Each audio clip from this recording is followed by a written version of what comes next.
Buenos días, hoy veremos la clase que trata el tema de la cicatrización de las heridas. Los objetivos de esta clase serán conocer las fases de la cicatrización de las heridas, los elementos involucrados en esta cicatrización y la línea de tiempo en que ocurren.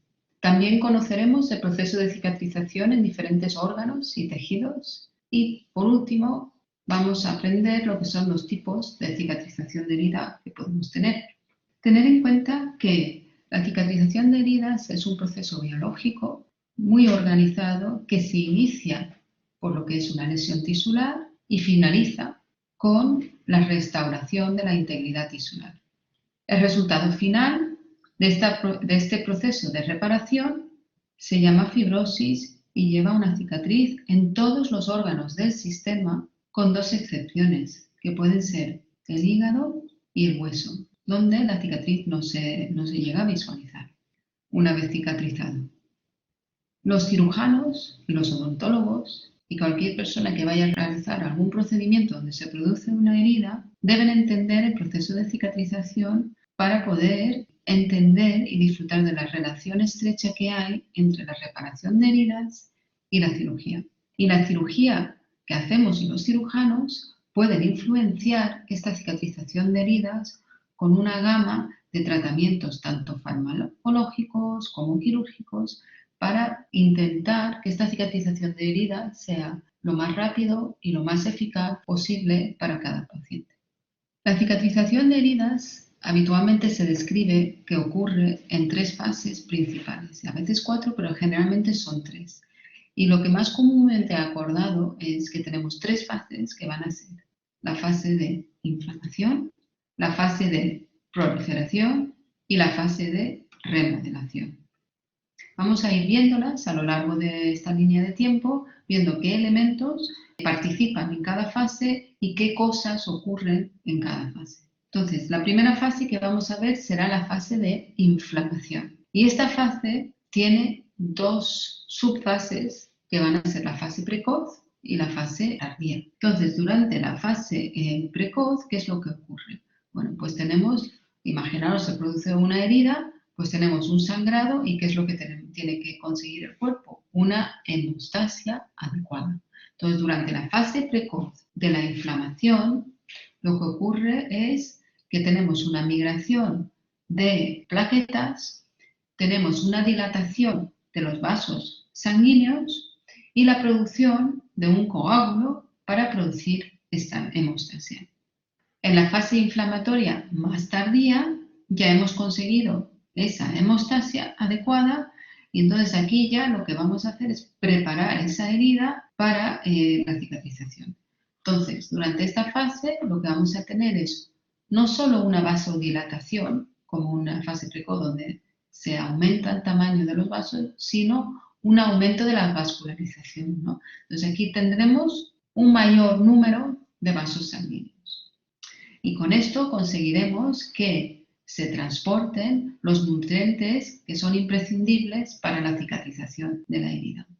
Por otra parte, tendremos un aumento en la migración de linfocitos a la herida que llevarán a cabo una tarea muy importante en la limpieza de la herida. La siguiente fase que veremos es la fase de proliferación. Durante esta fase de proliferación, lo que ocurre principalmente es que tenemos un aumento considerable en esta vascularización, con un aumento del número de capilares, y luego tenemos la participación de una célula, principalmente, bueno, habrá muchas células, pero la célula principal serán los fibroblastos. Y estos fibroblastos tendrán la función del depósito de colágeno necesario para la cicatrización de las heridas. Y finalmente, la última fase será la fase de remodelación, donde tenemos lo que es la formación de una cicatriz ya madura, contraída, con la reorganización del colágeno que se ha depositado anteriormente por los fibroblastos. Entonces, todo esto lo iremos viendo ahora con más detalle. Aquí tenemos una línea de tiempo en el eje horizontal, la lesión, 3 días, 7 días, 3 semanas y 1 o 2 años. tenemos el evento mayor, la fase de reparación en la que estamos, el flujo de células y la posible respuesta vascular que se puede producir. Entonces, ¿qué es lo que tenemos? Los eventos que ocurren precozmente serán en los primeros 3 días, como hemos visto ya, la formación del coágulo y la hemostasia. Entre 3 y 7 días tendremos la elaboración de factores de crecimiento por los macrófagos, que ahora lo veremos. Entre 7 días y 3 semanas, durante la fase de proliferación, tendremos el depósito de colágeno y finalmente, entre 3 semanas y hasta 2 años desde que se ha producido esa lesión, tendremos la fase de remodelación o maduración, donde ese colágeno que se ha depositado previamente se organiza, tenemos el encruzamiento del colágeno y la formación de una cicatriz madura. Pues durante la fase de inflamación tenemos la formación del coágulo, hemostasia, elaboración de factores de crecimiento. Durante la fase de proliferación, entre 3 días y 3 semanas, tenemos esa producción de factores de crecimiento y el depósito de colágeno, que será lo principal. Y finalmente, en la fase de remodelación, tendremos el encruzamiento de colágeno. Fijaros en que no acaba una fase y empieza la otra, sino que se solapa cada fase con se solapan entre ellas. Durante la fase de inflamación, para llevar a cabo estas funciones, tenemos la migración de neutrófilos, macrófagos, linfocitos y plaquetas, que no están aquí anotadas. Y luego, durante la fase de proliferación y durante los inicios de la fase de remodelación, tendremos la migración de fibroblastos para depositar ese colágeno. Y en cuanto a la respuesta vascular, tendremos inicialmente de forma muy temprana, en el momento que se produce la lesión, una vasoconstricción para evitar que el paciente sangre más, para luego seguir de una vasodilatación. Vamos a verlo ahora todo con un poquito más de detalle aún, ¿vale? Aquí tenemos una imagen de lo que ocurre en las fases más precoces de la fase inflamatoria. Esta parte de la fase inflamatoria se caracteriza por una hemostasia y migración de leucocitos, ¿vale? Es lo que se lleva a cabo. Después del trauma, el primer periodo se inicia con una vasoconstricción transitoria, como acabo de comentar, seguida de la vasodilatación. Y al mismo tiempo, y debido a la hemorragia de la zona lesionada, se forma un tapón de fibrina en forma de entramado que necesita para su buena consolidación del factor 12 de la coagulación. El endotelio de los vasos en la zona aumenta su permeabilidad para proteínas y para plasma que llegan al lugar de la lesión. Y tenemos la migración de hematíes, de plaquetas, de fibroblastos y de monocitos. En la siguiente, en la progresión, conforme vamos avanzando en esta fase inflamatoria, esa función de hemostasia ya se ha llevado a cabo y pasaríamos a la función de fagocitosis, ¿no? ¿Qué es lo que ocurre cuando tenemos una lesión, una herida? Lo primero es que sangra y luego que se contamina. Entonces tenemos que solucionar esas dos funciones. Primero, solucionar el sangrado para que el paciente no sangre y en segundo lugar, hacer una limpieza de la herida. Entonces, esta limpieza lo llevan a cabo fundamentalmente los leucocitos y lo hacen a través de la fagocitosis. Van a fagocitar lo que es todo el detritus y eliminar los residuos celulares y tejidos lesionados. Y esta función se continuará por los monocitos o macrófagos. Los macrófagos, además, desempeñan un papel fundamental que es necesaria para continuar con las siguientes fases, ¿no? Entonces, ¿qué es lo que hacen los macrófagos? Aparte de realizar esta función fagocitaria junto con los neutrófilos, lo que hará en la última parte de la fase inflamatoria es secretar factores de crecimiento. Y estos factores de crecimiento son fundamentales para atraer las células necesarias para la cicatrización y promover la proliferación y el aumento de vascularización.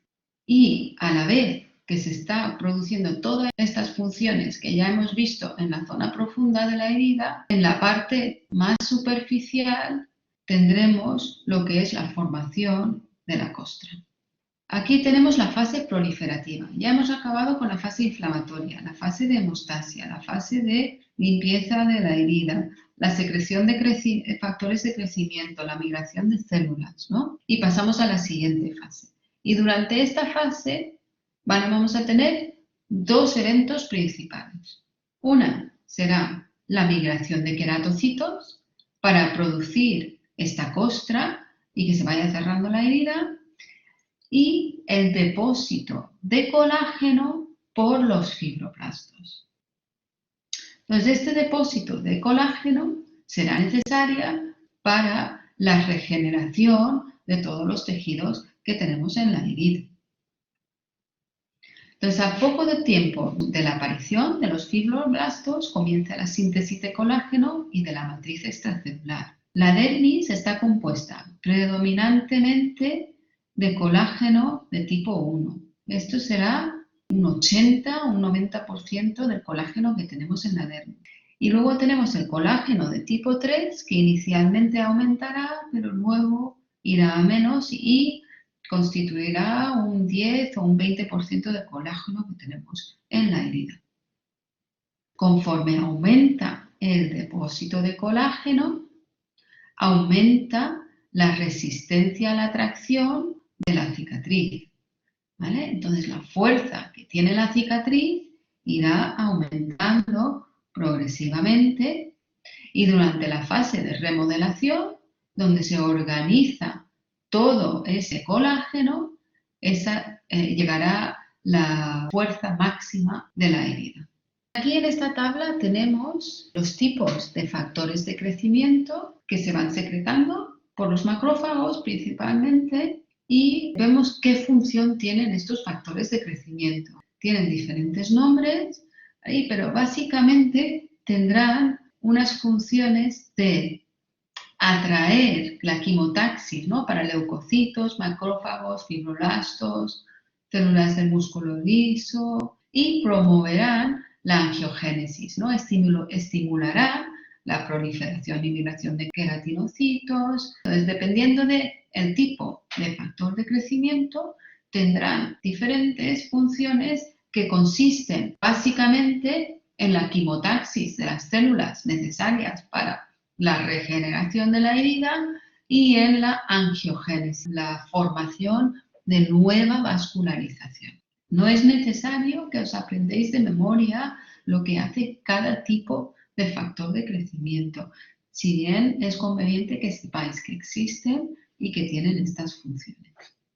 Y ya pasamos a la última fase de cicatrización de las heridas, que es la fase de remodelación, donde tenemos un colágeno que es dirigido de manera casi exclusiva en el medio extracelular por unas enzimas que se llaman metalproteinasas. Estas enzimas pueden ser sintetizadas por células inflamatorias, fibroblastos y células epiteliales. Y este fenómeno de remodelación de la cicatriz es básico para la función de los tejidos lesionados. En el transcurso de varios meses, como hemos visto en la gráfica anterior, el tejido orientado inicialmente al azar se reorganiza de nuevo para formar estructuras que recuerdan al estado anterior a la lesión. Y durante esta fase, un acontecimiento importante es el proceso de contracción de la herida, ¿no? Entonces, durante esta reorganización del colágeno, Conforme vamos avanzando en las etapas de la herida, pasaremos a tener una herida abierta a una herida más pequeña, más contraída, para llegar al resultado final, que será una cicatriz pequeña. La medición de la capacidad biomecánica de una cicatriz se lleva a cabo realizando mediciones de la resistencia a la tracción, o bien la resistencia a la rotura o estallido, ¿no? ¿Cuánto tarda? Esto sería cuánto tarda una cicatriz en romperse si le ponemos mucha tracción. Entonces, la primera, que sería la fuerza tensil, nos va a decir qué carga es necesaria por área de sección transversal para provocar la rotura. Y la segunda mide la carga requerida para abrir o romper la zona cicatricial en cualquier dimensión. Entonces, como podéis ver, la resistencia de la herida en ambos casos comienza inmediatamente después de la sutura primaria y con el tiempo y hasta el año o 2 años después de la lesión, la resistencia irá aumentando progresivamente, aunque casi nunca se llega a alcanzar valores exactamente iguales a los que puede tener el paciente anteriormente a la lesión. Ahora vamos a ver este vídeo, que también tenéis el enlace colgado en el aula virtual, donde nos resume pues estas diferentes etapas de cicatrización.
Bueno, tenemos que destacar que las fases de cicatrización son, como hemos mencionado, y son prácticamente iguales en todos los sistemas, no solo en la dermis. Estas fases de cicatrización son así, pero en ciertos órganos o estructuras tenemos unas pequeñas diferencias, ¿no? Entonces, cuando hablamos de la cicatrización de las heridas del hueso o la consolidación ósea, tenemos las mismas fases de cicatrización, pero además tenemos la formación de un fenómeno que es el callo óseo. Y es imprescindible que tengamos unas fracturas correctamente alineadas para evitar retrasos en la unión del hueso. Entonces, esto tenerlo en cuenta y tendremos más adelante una clase entera hablando de la consolidación ósea. Por otra parte, la cicatrización de los nervios también tiene unas diferencias. Tenemos estas fases de igual inflamación, proliferación y remodelación, pero tenemos un fenómeno que se llama la degeneración valeriana, ¿vale? Que si vemos estas imágenes que tenemos aquí en lado, tenemos una zona lesionada y lo que ocurre cuando se lesiona un nervio es que tenemos una degeneración desde la zona lesionada en sentido distal de todo el nervio que está distal a esa lesión. No solo distal a la lesión, sino hasta el último nodo de Ranvier antes de esa lesión. Entonces, vemos que se degenera y que la regeneración de ese nervio se producirá a partir de esa zona proximal que ya nos ha degenerado.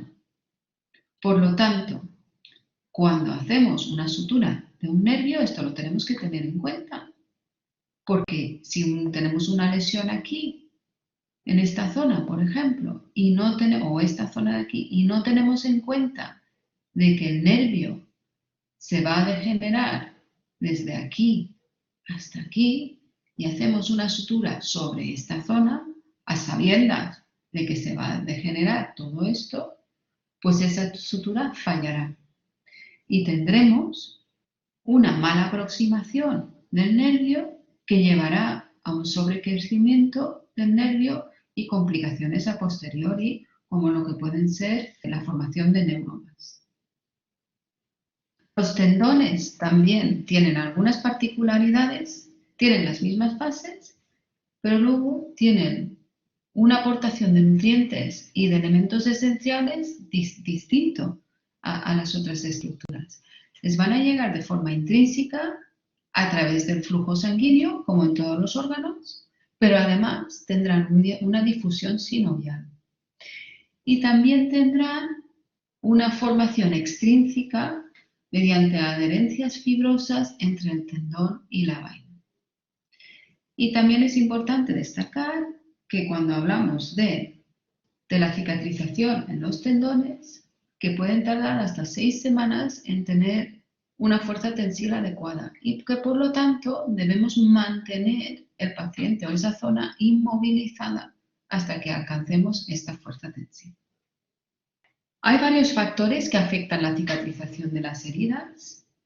Tenemos factores como pueden ser la edad, las hipoproteinemias, las hipovitaminosis, alteraciones en patologías hormonales, la diabetes mellitus es un factor importante, la obesidad puede influir, formas de desnutrición como hiposidilidemias, hipocupremias, ciertas terapias como los corticoides, la radioterapia, quimioterapias y déficit de factor 8. Entonces, esto es importante conocerlo y saber si estos pacientes tienen estos factores, tanto sistémicos como locales, que veremos en la siguiente diapositiva, para intentar manejar a esos pacientes adecuadamente y que esas heridas cicatricen de forma. Luego, en cuanto a los factores locales, las 3 más importantes serán la vascularización de la herida, la presencia o no de infección y que los bordes de la herida no tengan tensión, ¿vale? Entonces, esto es fundamental. acordaros para siempre que una herida, para que cicatrice bien, debe estar bien vascularizada, debe estar limpia y libre de infección y que los bordes de la herida lleguen de forma adecuada y sin tensión sobre esos bordes. Si fallan cualquiera de estos tres factores, esa herida no cicatrizará adecuadamente. Por otra parte, otros factores que pueden influir son la movilidad y el posible reposo que necesite el paciente, la presencia o no de cuerpos extraños, alteraciones de los bordes de la herida, que estén afractuosos, que no estén limpios. También dependerá de la localización anatómica, de dónde está la herida, la posible aplicación de fármacos para ayudar en esa cicatrización y el tamaño y la forma de la herida. Entonces, todo esto influye, tenemos los factores locales y los factores sistémicos, y dentro de los locales, acordaros que los tres más importantes son la vascularización, la ausencia de infección y la ausencia de tensión sobre los bordes de la herida. Y finalmente vamos a ver ahora lo que son los tipos de cicatrización de heridas, ¿no? Tenemos la cicatrización por primera intención, que esto sería la cicatrización en condiciones ideales, donde realizaríamos una sutura primaria para conseguir un proceso de cicatrización normal y finalmente acabar con una cicatriz mínima. En segundo lugar, tendríamos la cicatrización por segunda intención, donde por algún motivo, estos factores locales que hemos visto anteriormente, la herida se queda abierta, cicatriza por granulación, por contracción, por epitelización, pero no hemos podido suturar la herida. Por lo tanto, esta herida tendrá una fase inflamatoria y proliferativa más larga y la cicatriz será mayor. Y finalmente tenemos la cicatrización por tercera intención, que se puede asociar a un cierre diferido, que es, caso sería una herida que se queda inicialmente abierta, porque no cumple los criterios necesarios para poder cerrarla. Y al cabo de un tiempo, habitualmente unos días, cuando esas condiciones ya se cumplen, está bien vascularizado, llegan bien los bordes y no tiene infección, se pasa a suturar la herida de forma diferida. Entonces aquí tenemos un ejemplo de lo que sería la cicatrización por primera intención, donde vamos a tener una herida o una incisión limpia. Imaginaros, esto sería, lo típico sería pues una incisión quirúrgica. Haremos una sutura temprana inmediata y el resultado final será una cicatriz fina. Y este proceso requiere, como ya he comentado antes, las siguientes condiciones: ausencia de infección de la herida, una hemostasia perfecta, un afrontamiento correcto de los bordes y un ajuste por planos anatómicos de la herida durante la sutura. El segundo tipo de cicatrización sería la cicatrización por segunda intención, donde inicialmente tenemos una cicatriz irregular, con separación entre los bordes, no llegan bien, o está infectada, o no está bien vascularizada, por lo tanto no la podemos suturar. Esta herida cicatrizará por granulación y contracción. El epitelio crecerá sobre la cicatriz, tendremos un largo periodo inflamatorio y proliferativo, tendremos tejido de granulación y cierre por contracción. Y la cicatriz será mucho más grande. Y finalmente tenemos la cicatrización por tercera intención, donde tenemos una herida inicial, un aumento de la granulación y al cabo de un tiempo la herida cumple las condiciones necesarias y podemos hacer una sutura tardía.